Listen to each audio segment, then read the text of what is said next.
Hello বন্ধুরা, good morning. Welcome back to my channel entertainment and cooking. কেমন আছো তোমরা? আশা করছি ভালো আছো, আর আমিও বেশ ভালো আছি। তো দেখো, আজকে আবারও আমি একটা সুন্দর রেসিপি নিয়ে সুন্দর একটা সকালে হাজির হয়ে গেছি। তো চলো, আজকের আমার কি রেসিপি আছে সেটা তোমাদের সাথে শেয়ার করব।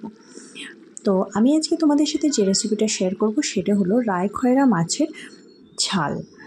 তো দেখছো, এখানে আমি 250 গ্রাম মতো রায়খয়রা মাছ নিয়েছি।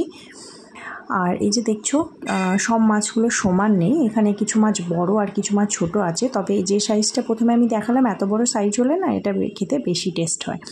তো চলো, আমি আজকে রায়খয়রা মাছের ঝাল কীভাবে করছি সেটা আমি আজকে তোমাদের সাথে শেয়ার করব। আশা করছি ভালো লাগবে, পুরো ভিডিওটা স্কিপ না করে দেখতে থাকো প্লিজ।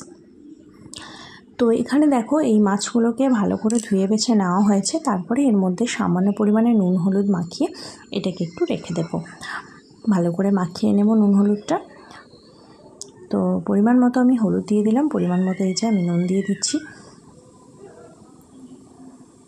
তো তারপরে দেখো, এটাকে ভালো করে একটু মাখিয়ে নিচ্ছি। তো রায়খয়রা মাছ অনেকে অনেক রকমভাবে রান্না করো, আমি যেভাবে রান্না করি আমি সেটাই আজকে তোমাদের সাথে শেয়ার করবো। আশা করছি ভীষণ ভালো লাগবে।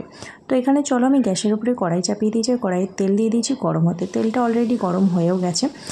আর এই সময় আমি এই মাছগুলোকে তেলের মধ্যে দিয়ে ভালো করে গোল্ডেন ব্রাউন করে ভেজে নেবো এটাকে। তো চলো, মাছগুলো প্রথমে ভেজে নেওয়া যাক। যারা আমার চ্যানেলে নতুন আছো তারা প্লিজ সাবস্ক্রাইব করে নিও, আর যারা আমার চ্যানেলে পুরনো আছো তারা পুরো ভিডিওটা দেখে ভালো লাগলে অবশ্যই একটা লাইক করো, আর বেশি বেশি করে শেয়ার করে দিও। তো চলো, মাছগুলোকে ভালো করে একটু ভেজে নেওয়া যাক। সব মাছগুলো একবারে দেবে না, তাহলে ভেঙে যেতে পারে। যেহেতু মাছগুলো একটু নরম হয়, আর তেলে খুব কড়া করে ভাজারও কিছু নেই, মোটামুটি একটু ভেজে নেবে ব্যাস। তো মাছগুলোকে আমি একটু চলো এপিট ওপিট করে ভালো করে ভেজে নিচ্ছি। সব মাছগুলো একবারে আমি দিইনি, মাছটা আমি দুটো খেপে করে দিয়ে আমি মাছটাকে ভালো করে ভেজেছি।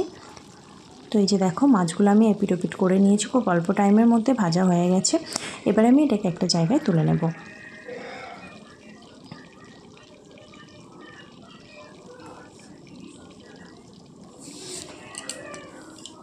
তো চলো, এই যে মাছগুলোকে আমার ভাজা হয়ে গেছে, এবার একটা বাটিতে আমি তুলে নিয়েছি।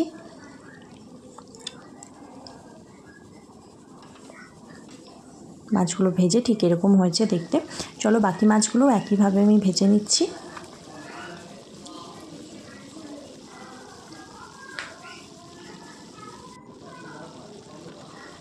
বাকি মাছগুলোকে আমি দিয়ে এক পিঠ হয়ে যাওয়াতে আরেক পিঠ উল্টে দিলাম, দিয়ে এগুলোকে একটু ভালো করে ভেজে নিই।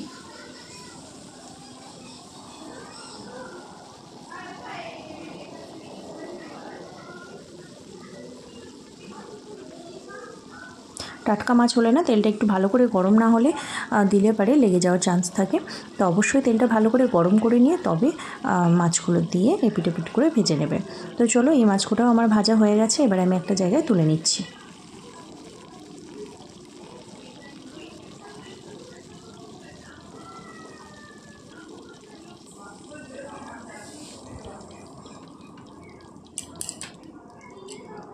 তো এই যে সব মাছগুলো আমার ভাজা কমপ্লিট হয়ে গেছে। এবার চলো নেক্সট প্রিপারেশনে যাই। তো দেখো, আবারও আমি কড়াইয়ে তেল দিয়ে দিয়েছি, আর তেল গরম হয়ে গেছে। তেলের উপরে আমি সামান্য পরিমাণে কটা পাঁচফোড়ন দিয়ে দিলাম। তারপরে দেখো, পরিমাণ মতো লঙ্কা দিয়ে দিলাম। ঝালটা তোমাদের স্বাদ মতো দিয়ে দেবে। তো লঙ্কাগুলো একটু ভাজা ভাজা হয়ে যাক। আর এদিকে দেখো, আমি মাঝারি সাইজের দুটো পেঁয়াজ নিয়েছিলাম, দিয়ে গ্রেটার দিয়ে গ্রেট করে নিয়েছি। তারপরে এটাকে এবার আমি তেলের মধ্যে দিয়ে দিলাম। তো মাছের ঝাল মানে বেসিক্যালি এই চুনো মাছের ঝাল করতে গেলে না, তোমরা যদি পেঁয়াজগুলোকে এভাবে গ্রেট করে নিয়ে তবে ঝালটা করো, তাহলে দেখবে তার টেস্টটা একটা অন্য লেভেলের হয়। তো আমি তো এভাবেই চুনো মাছের ঝালটা করি। পেঁয়াজ কুচি করার থেকে গ্রেটার দিয়ে গ্রেট করে নিয়ে এভাবে যদি ঝালটা করা হয় তাহলে খুব টেস্টটা মনে হয় বেশ বেশি ভালো হয়। তো চলো আমি এভাবেই করি, এটাই তোমাদের সাথে শেয়ার করছি। তোমাদের ভালো লাগলে তোমরা অবশ্যই এভাবে ট্রাই করে দেখবে আর আমাকে কমেন্টে জানিও কেমন হয়েছে। তো দেখো পেঁয়াজটাকে ভালো করে আমি গোল্ডেন ব্রাউন করে একটু ভালো করে কষিয়ে নেব যতক্ষণে পেঁয়াজটা তেল ছেড়ে যাচ্ছে আর কাঁচা গন্ধটা কেটে যাচ্ছে। তো দেখছো পেঁয়াজটা আমার অনেকটাই কষানো হয়ে গেছে একটু নুন হলুদ দিয়ে। আর এর মধ্যে এবার আমি পরিমাণ মতো দিয়ে দিলাম আদা রসুন বাটা। তারপরে এটাকে আবার একটু ভালো করে নেড়েচেড়ে কষিয়ে নিচ্ছি।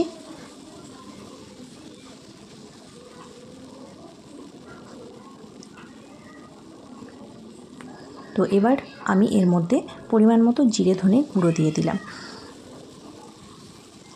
সব কিছু দেওয়া হয়ে গেছে, এবার এটাকে একটু ভালো করে কষিয়ে নেব, মশলাটা থেকে তেল ছাড়া পর্যন্ত এটাকে একটু কষিয়ে নেব। আর দেখো যে বাটিটাতে আমি পেঁয়াজটা রেখেছিলাম সেই বাটিটা করে সামান্য পরিমাণে জলটা এর মধ্যে অ্যাড করে দিলাম, যাতে মশলাটা বেশি ভালো করে কষানো হয়, মশলাটা পুড়ে না যায়। অনেক সময় হয় কি মানে জল যদি না দাও তাহলে কি হয়, মানে মশলা কষাতে কষাতে না মশলাটা অনেকটা পোড়া পোড়া হয়ে যায়। কিন্তু সামান্য পরিমাণে যদি জল দিয়ে দাও, একদমই সামান্য পরিমাণে, তাহলে দেখবে মশলাটা খুব সুন্দরভাবে কষানো হয়ে গেছে। তো এই যে দেখতেই পাচ্ছ মশলাটা আমার কষানো হয়ে গেছে, তেল ছেড়ে দিয়েছে মশলাটা। আর এই চুনো মাছের ঝাল করতে গেলে না মশলাটা কষানো ভীষণ ইম্পর্টেন্ট, এটাতেই তোমার পুরো মাছের ঝালটাকে টেস্ট নিয়ে আসবে।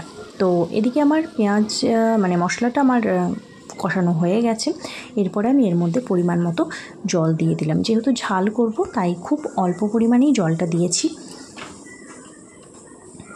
দেওয়ার পরে জলের মধ্যে সামান্য পরিমাণে একটু হলুদ দিয়ে দিলাম, যেহেতু হলুদটা আমার একটু কম কম লেগেছিল তাই।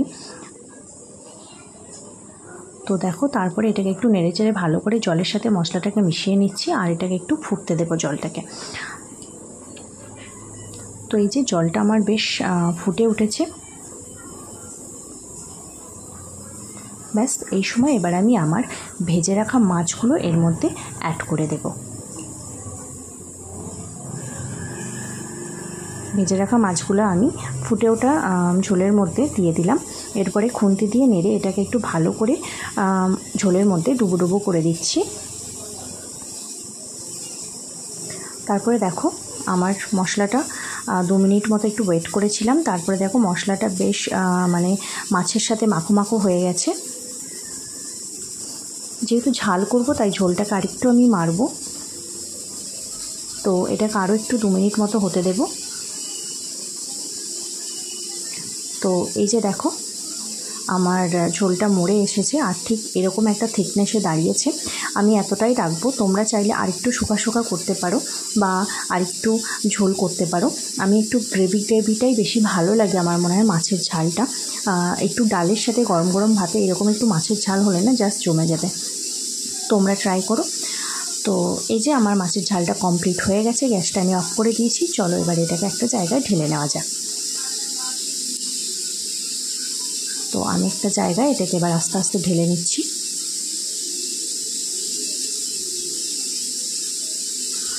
তো ব্যাস হয়ে গেল আমার মাছের ঝাল, রাই খয়রা মাছের ঝাল। ভীষণ টেস্টি একটা রেসিপি আজকে আমি তোমাদের সাথে শেয়ার করলাম। আশা করছি ভালো লেগেছে, ভালো লাগলে অবশ্যই একটা লাইক দিয়ে দিও আর বেশি বেশি করে শেয়ার করে দিও। আর যারা আমার চ্যানেলে নতুন আছো তারা প্লিজ সাবস্ক্রাইব করে নিও, যাতে নতুন নতুন রেসিপি আমি যখন দেব তখন নোটিফিকেশনগুলো সবার আগে তোমাদের কাছে পৌঁছে যাবে আর তোমরা অবশ্যই দেখতে পাবে। তো হয়ে গেল আজকে আমার মাছের ঝাল। আজকের মতো টাটা, ফিরে আসবো নতুন আবার একটা রেসিপি নিয়ে।